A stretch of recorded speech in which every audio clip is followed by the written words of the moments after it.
Fact-check Lauren Boebert. Reap the Snark.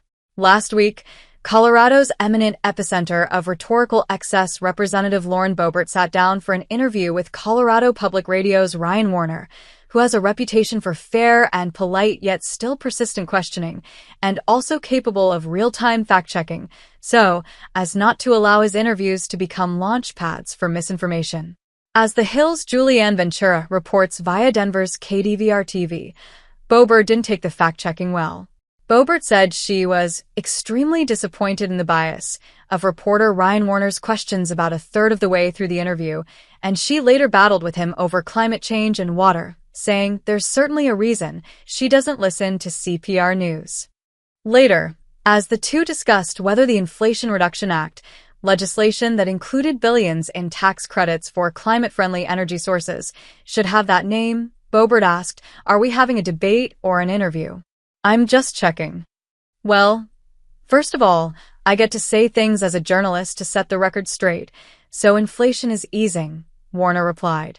It's not a convenient fact for Republicans determined to trash-talk the economy for political advantage during the election season, but Ryan Warner is correct that inflation has eased considerably in 2024, to the point that the Federal Reserve made a jumbo, half-point interest rate cut to boost spending after the inflation rate dropped from its high of over 9% to around 2.5%.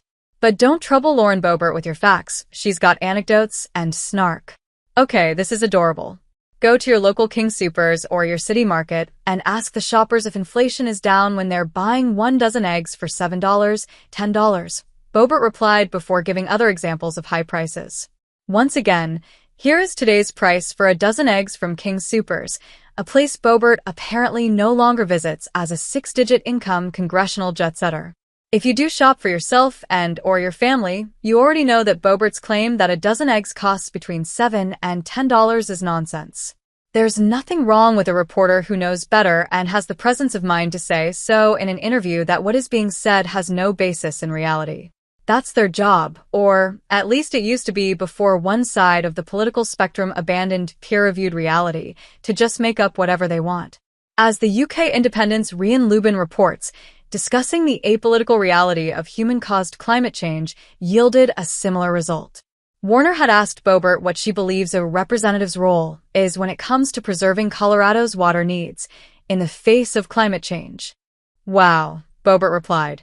"There's certainly a reason I don't listen to CPR news, and this is..." Warner, taken aback, asked, "Wait, because I said climate change."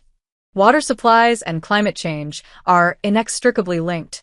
But Boebert said Warner's question slipped in something that is partisan and not even fact-based. "No, I'm going to stop here and say it is," Warner replied. I'm sorry, Congresswoman.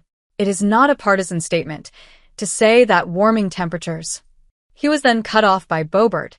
There was a time earlier in Boebert's career when her response to tough follow-up questions and real-time fact-checking was to stammer incoherently and try to change the subject to more favorable issues on which she had prepared talking points. Following 2 terms in Congress and now cruising for a third after surviving one of the worst political and personal faceplants in Colorado political history, Boebert is an experienced prevaricator who, like her mentor Donald Trump, never concedes error even while her talking points are dismantled before her eyes. Boebert is getting more comfortable over time with the trademark belligerence that her career has rewarded from the beginning. The voters Boebert depends on don't care if everything she says is a lie. In fact, it's more important to them for Boebert to defend the lies they believe in common than to admit the facts. It's not fair to say that Boebert has learned no lessons from her rise and near fall. She has learned and reaffirmed all the wrong lessons.